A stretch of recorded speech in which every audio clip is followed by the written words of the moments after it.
All right, in this video I'm going to show you guys how to set up the static site post scheduler for your site. But before we get started, two prerequisites need to happen. First, we need to have serverless on our machine.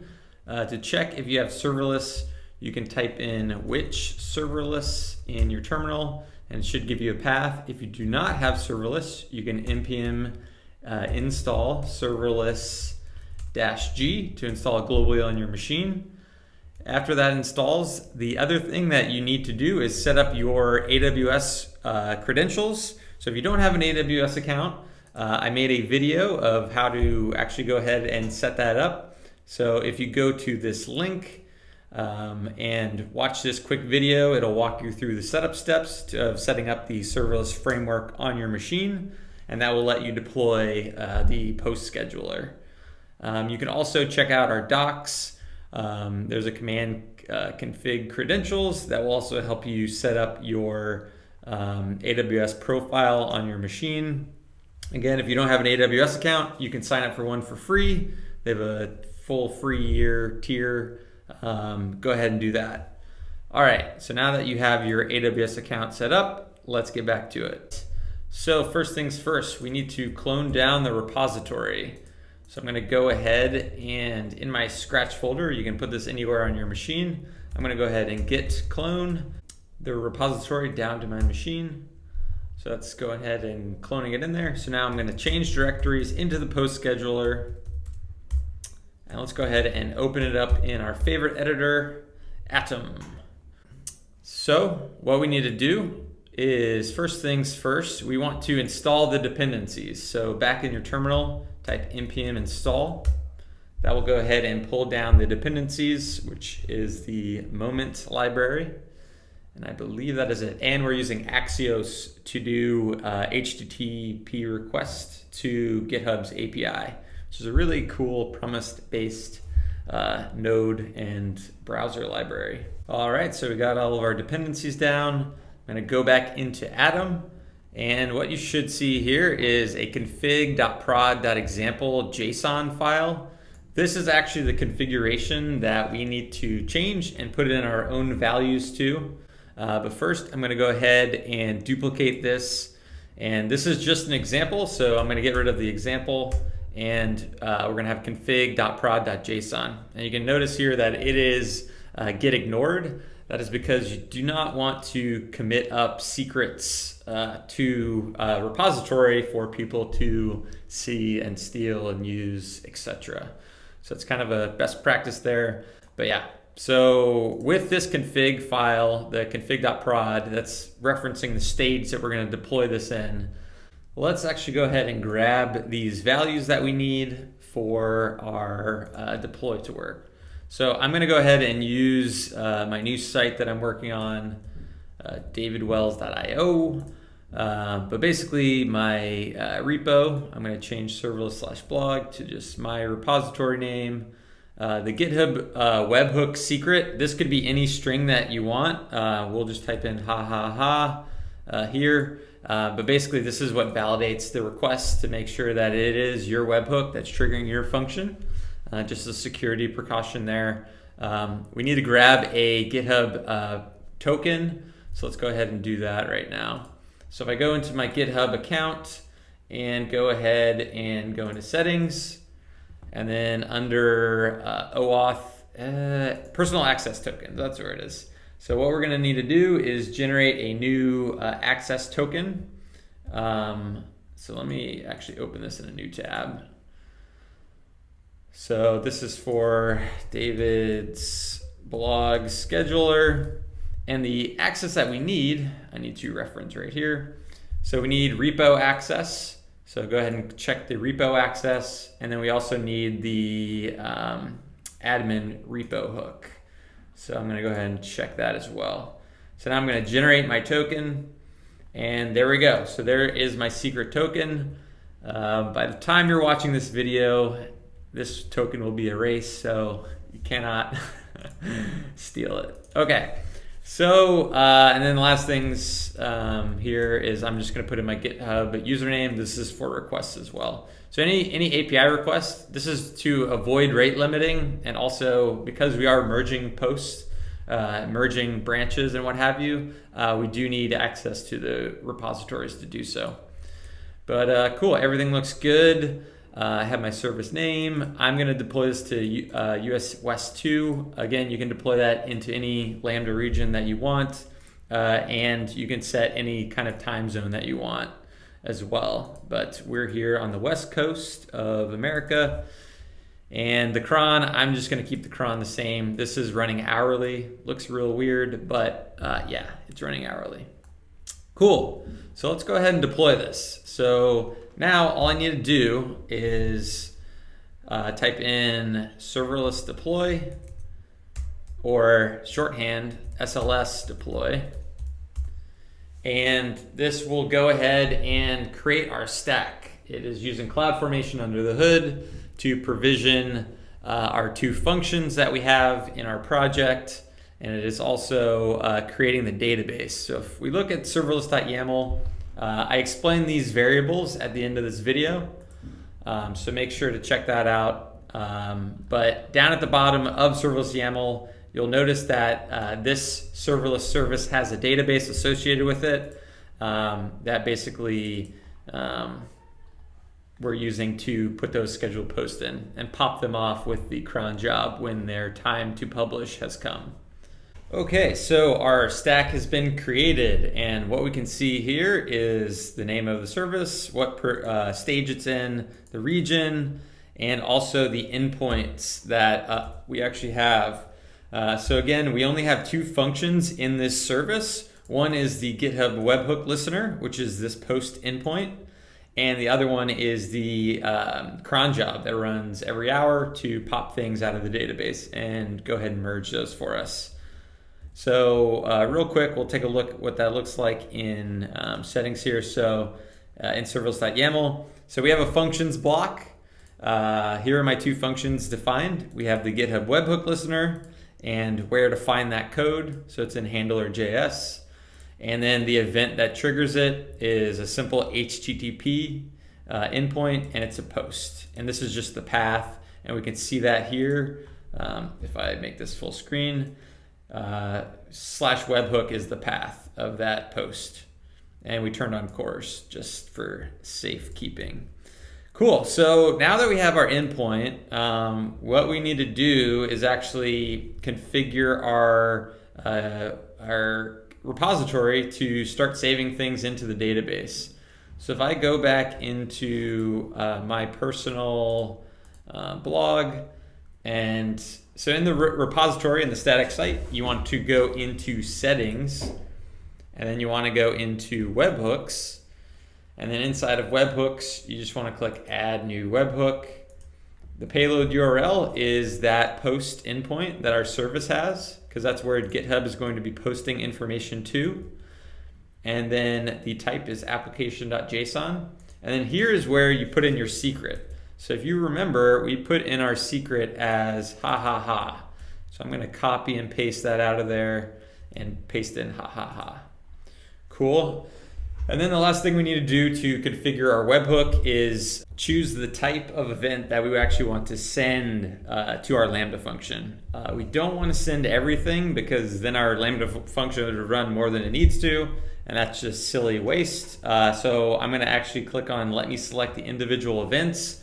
And the only thing that this service is concerned with is comments on issues, because that's how you actually schedule the branch to be published, and pull requests. So I'm going to check those boxes, uncheck push, and click add webhook. Cool. So now my webhook is configured, and we can go ahead and test that out. And to test it out real quick, I'm going to create a new branch in my site, test branch, and I'm going to go into my content, and I'll just go ahead and change something here. So we'll just say hi. And then commit the changes. If I click on the home page, you can see, okay, submit the pull request. So I want to go ahead and submit that pull request.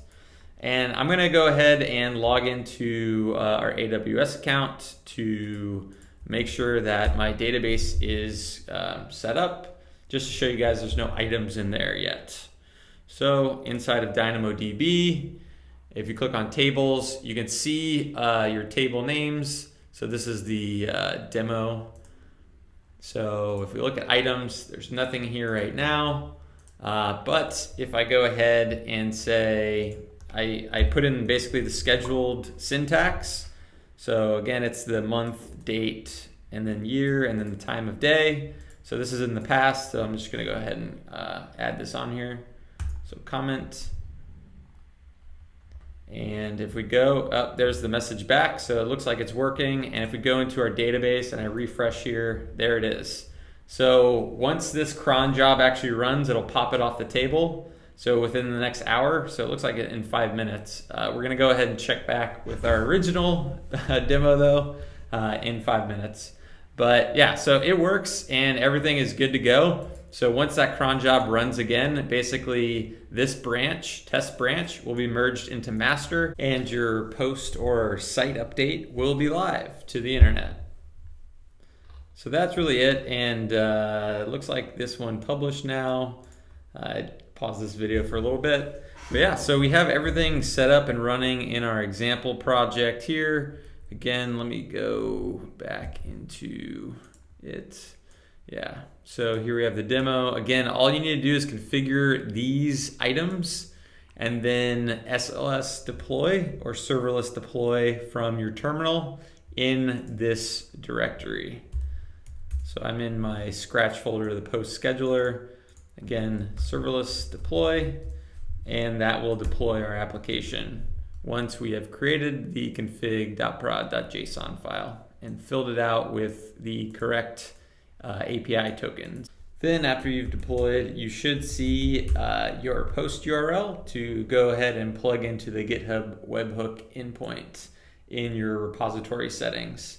After you've done that, you should be able to post your scheduled comments and see the notifications of both scheduled and canceled and published posts. And if you do run into any questions or troubles, feel free to ping me on Twitter at David Wells or submit an issue on the GitHub repository.